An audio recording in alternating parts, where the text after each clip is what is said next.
Uma etnografia dos sonhos Yanomami. O desejo dos outros. Hannah Limulja. Aos povos indígenas que fazem dos seus sonhos resistência. Sonho que se sonha só é só um sonho que se sonha só, mas sonho que se sonha junto é realidade. Raul Seixas, Prelúdio.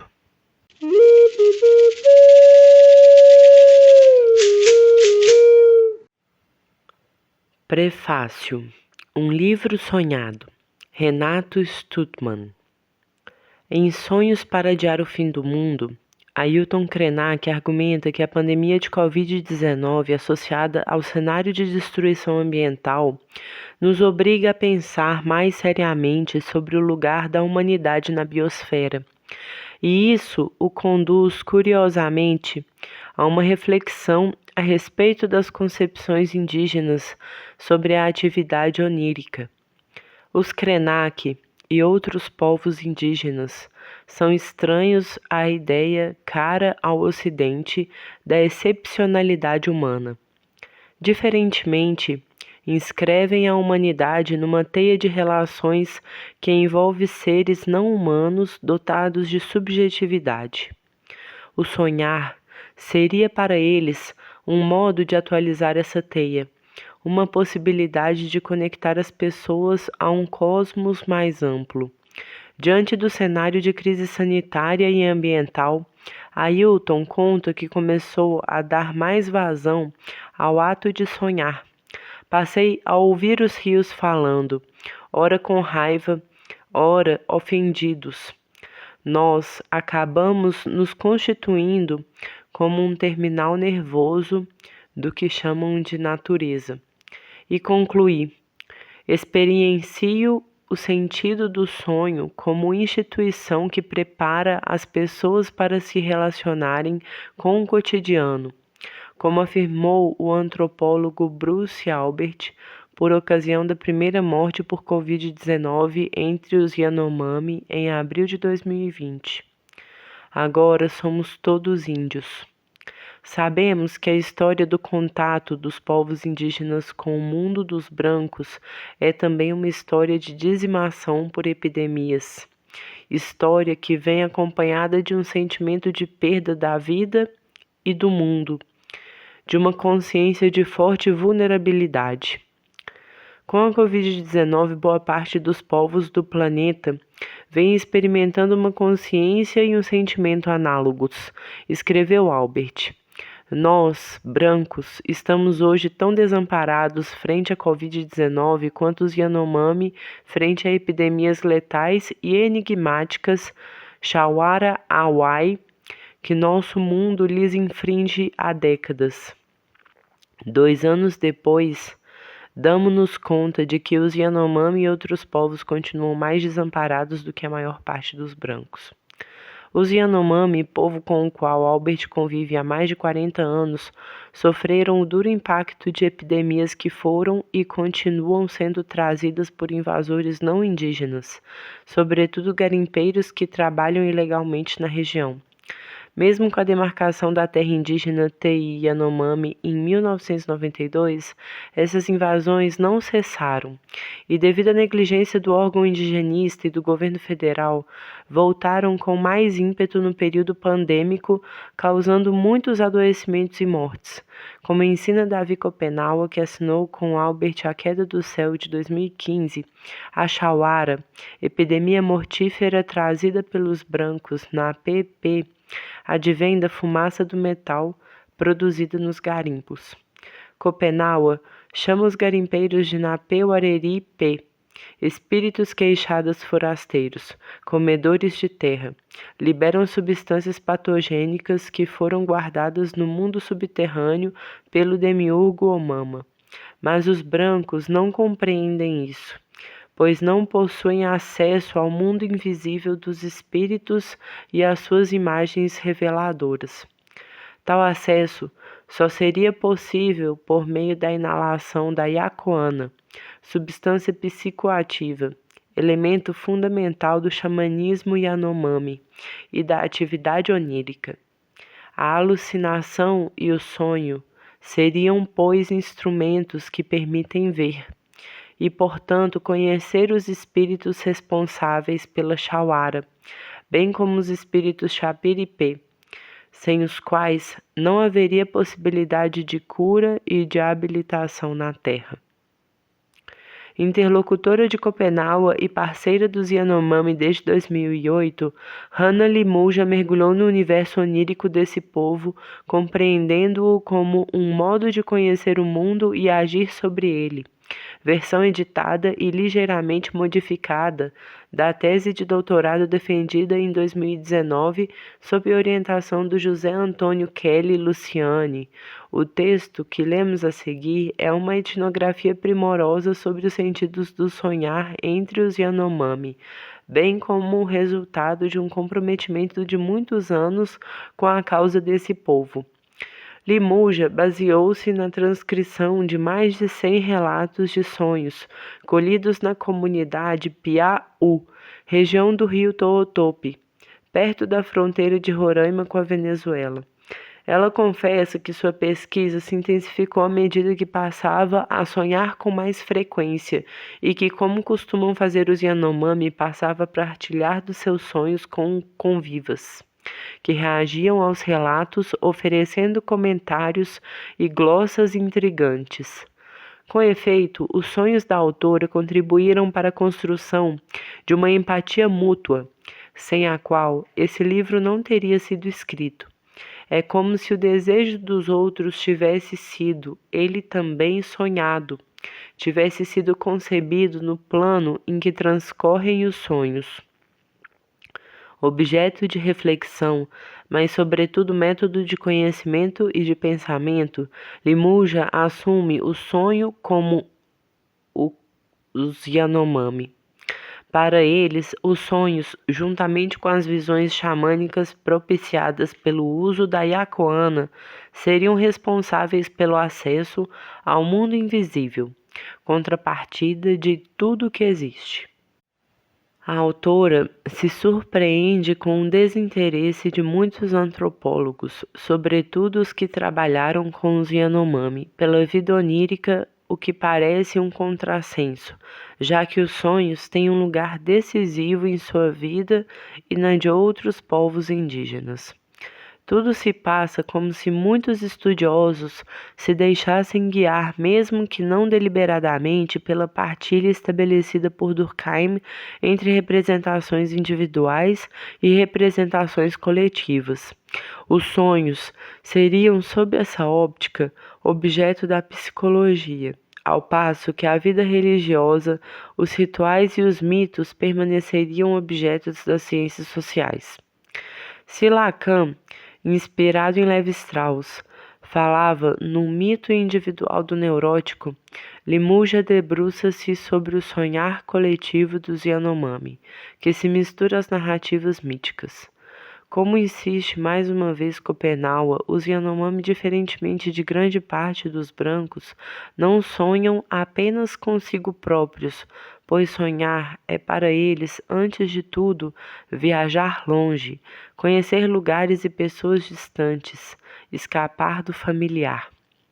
Limuja mergulha fundo nos conceitos Yanomami que cercam o universo dos sonhos.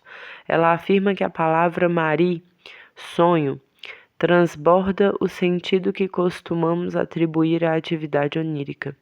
Isso porque ela não pode ser reduzida ao sonho noturno, aquele que ocorre durante o sono, mas abarca também a experiência de transe ou viagem xamânica propiciada pela inalação da Yacoana. De modo análogo, ela ensina que o conceito de nomai, que traduziríamos como morrer, compreende momentos de perda de consciência ou de saída de si, como a alucinação e o sonho. Ao inalar Yacoana, os olhos do xamã morrem. Assim, todo sonho implicaria, por assim dizer, uma pergunta-morte. Para os Yanomami, saber sonhar é saber ver o invisível. A teoria do conhecimento Yanomami passaria forçosamente pelo marimu, esse ato de sair de si, de fragmentação ou partibilidade da pessoa. Limuja atenta para a tradução do termo ta'a como a um só tempo conhecer e ver, ver e interagir com um plano invisível.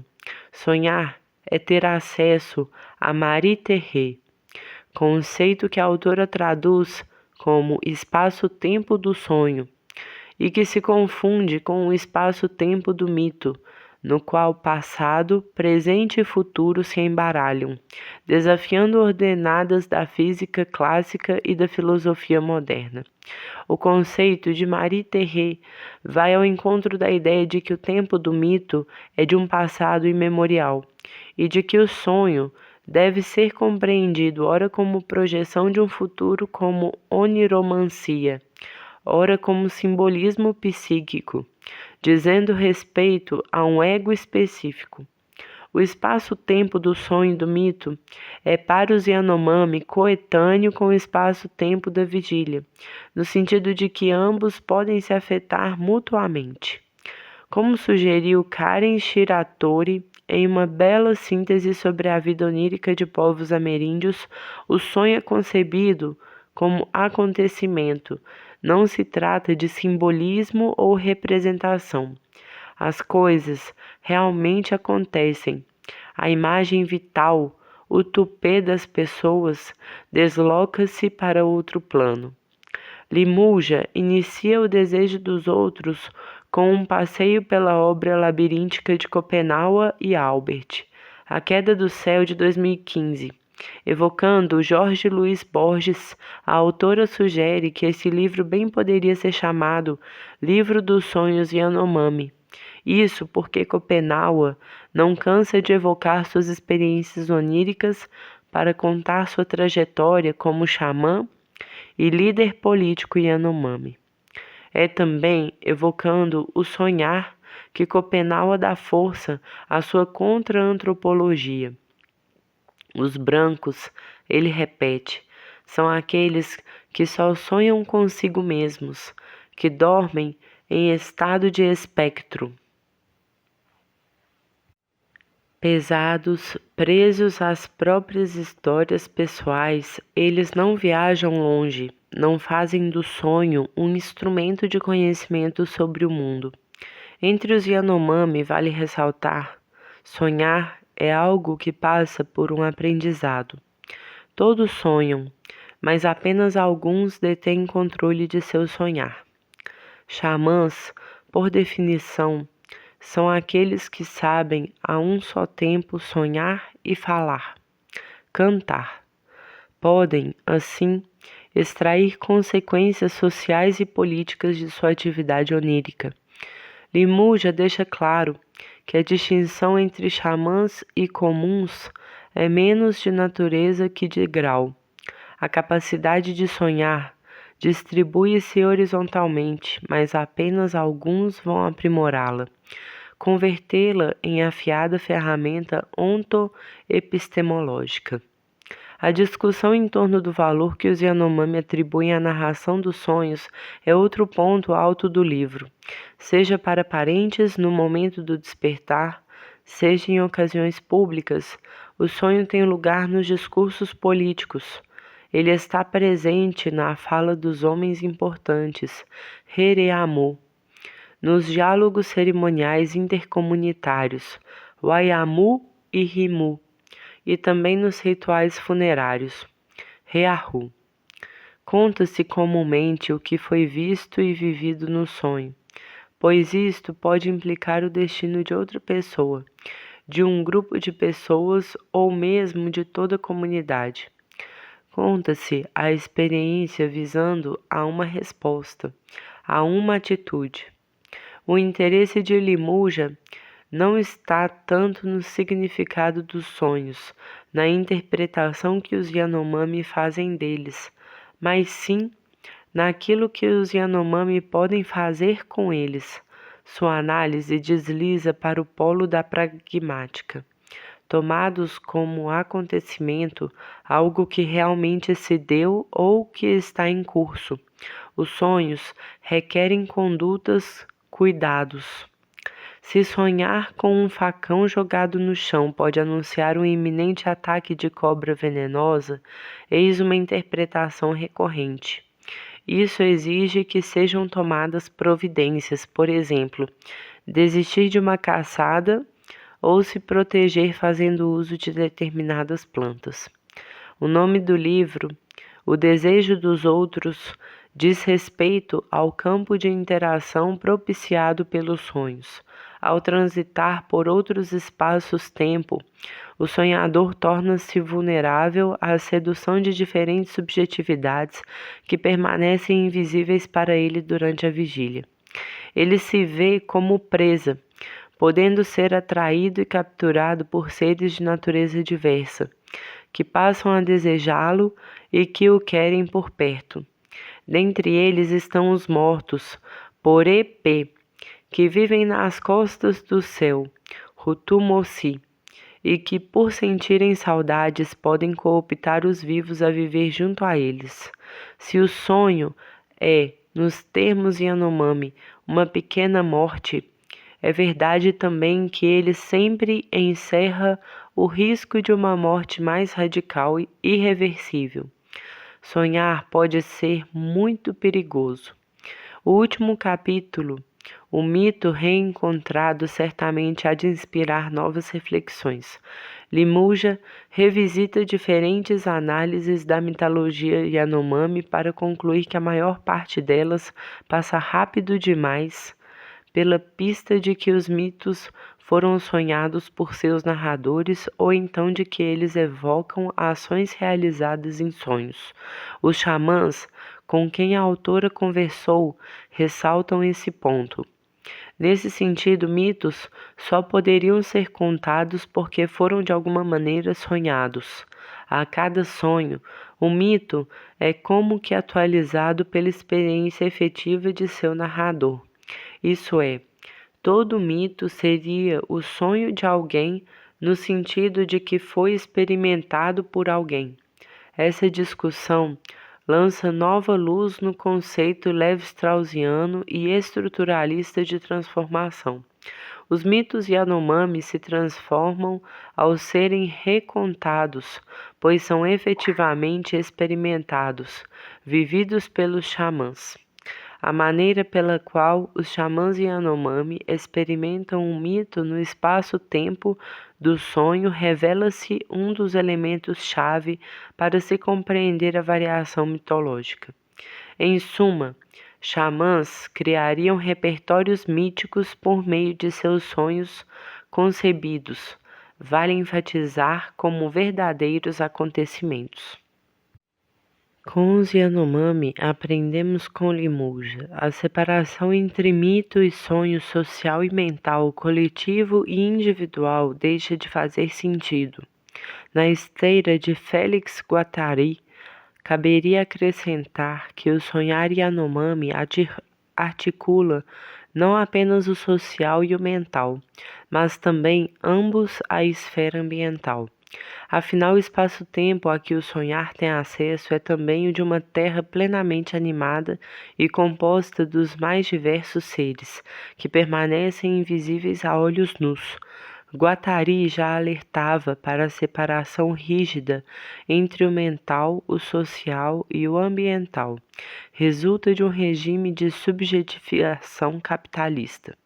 Regime que pode ser subvertido por um pensamento ecosófico, pensamento capaz de descolonizar o inconsciente, para tomar emprestado uma expressão de Sueli Rounik, a atenção ao sonhar Yanomami que a leitura deste livro proporciona permite a consideração de outros modos de habitar e conhecer o mundo, modos que não passam pela hierarquia ontológica ditada pelo antropos ocidental, moderno e capitalista, mas que pressupõe a interação entre diferentes sortes de subjetividade, humana e mais que humana.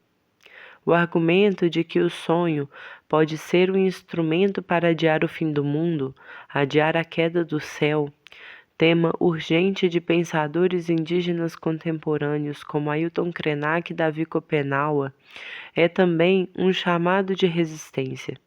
Resistência contra a destruição de um modo de conhecimento e de vida que passa pela interação diplomática entre sujeitos de diferentes naturezas, sempre implicando um sair de si, uma abertura. Resistência, enfim, contra a destruição da terra, não a terra como um conjunto de recursos capaz de ser apropriado pelo homem, mas a terra-floresta, Urihi-A, de que fala Kopenawa, terra senciente, atravessada por espaços-tempo divergentes, que precisa ser sonhada para ser acessada, e então, quem sabe, curada. É porque sonham que os Yanomami resistem, insistem em existir num planeta marcado pelo signo da destruição, do desalento, da Shawara. Ler o livro sonhado de Hannah Limuja é também retomar a potência onírica que foi subtraída pelo Ocidente moderno, é tomar parte na necessária transformação dos modos de habitar a Terra.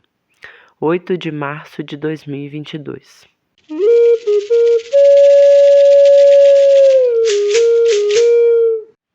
Renato Stulman é mestre em 2000 e doutor em 2005 em Antropologia Social pela Universidade de São Paulo, USP. Em 2015, realizou pós-doutorado no Departamento de Filosofia da Universidade de Paris, Ouest Nanterre, Paris 10. Desde 2008, é professor do Departamento de Antropologia da Faculdade de Filosofia, Letras e Ciências Humanas, FFLCH da USP. Atualmente coordena o Centro de Estudos Ameríndios, CESTA USP.